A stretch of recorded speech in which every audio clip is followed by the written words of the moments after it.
One night the engines were huddled in their sheds. The cold wind swirled around their wheels. Brrr, shivered Gordon. It's too cold. Well, it is winter, laughed Thomas. You're not supposed to be warm. You'll warm up tomorrow when you take the express, added Percy. This made Gordon very cross. Me? Taking the express? I don't think so. If it's cold in here, it'll be freezing out there. I'm staying here where it's warmer. Then who will take the express? Worried Percy. Henry and James looked very pleased with themselves.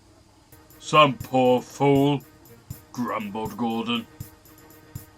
The next morning, Henry woke up early to see the Fat Controller. James will have a nasty surprise, he laughed to himself. Henry soon reached Knapford Station. Excuse me, sir, called Henry. Gordon says it's too cold to take the express. May I take it instead? The Fat Controller laughed. Too cold indeed. Well, he'll soon learn. As for now, you can take the express. Oh, thank you, sir, grinned Henry. James arrived later that morning. The Fat Controller will be wondering where Gordon is, he chuckled to himself. When I talk to the Fat Controller, he'll obviously ask me to take it instead. But he never got the chance. As he pulled alongside the express, he saw Henry at the front of the train. James was surprised. What are you doing? He demanded. That's my train. Oh, no, it's not, laughed Henry. The Fat Controller gave me the job earlier this morning. I believe you're on fish duty, he finished. Fish? Spluttered James. Gordon was still sitting in the sheds, but without the company of the others, he was cold and bored. I hope everyone comes back soon, he moaned. Just then, a horrid smell filled the air as James arrived grumpily, shunting his empty, smelly fish pans into the yard. That Henry! James complained as he started to back away.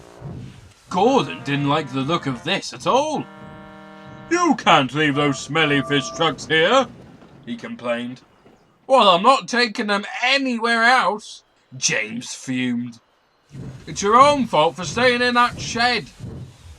James puffed away, leaving Gordon to feel worse than ever. Maybe I should have taken the express after all, he thought sadly. It can't be worse than this. He called over to the signalman, who soon asked his crew to come to the sheds right away. Gordon tried to ignore the smell as his fire was lit. Then he steamed away.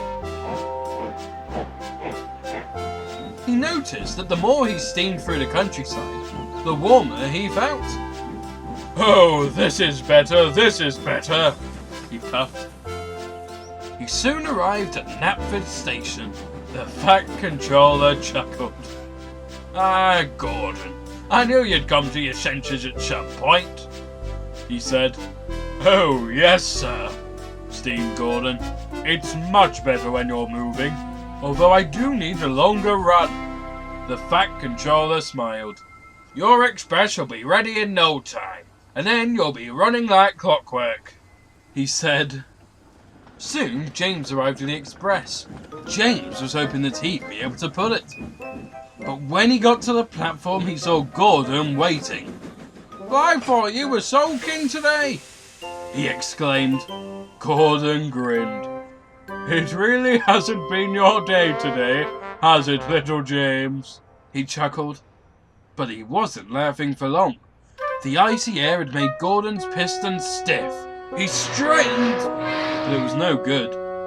If you hadn't shut yourself in that shed all day, this would have never happened.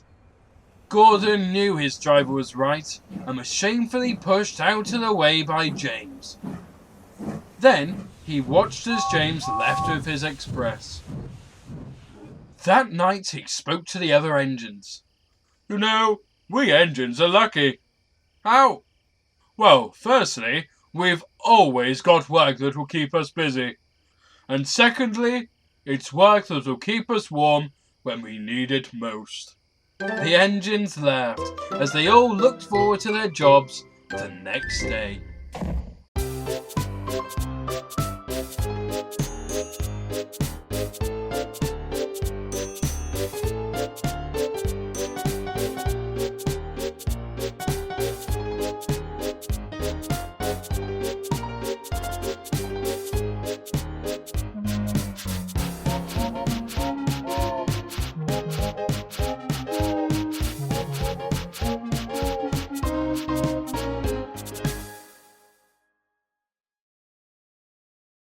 Hello, why not join my Patreon? It has 5 tiers and many perks that I hope shows just how grateful I am to the lovely people who choose to support me.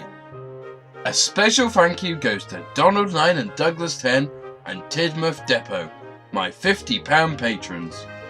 If you too would like a shout out, either in text form or voice, then be sure to donate to the £10 or £20 tier.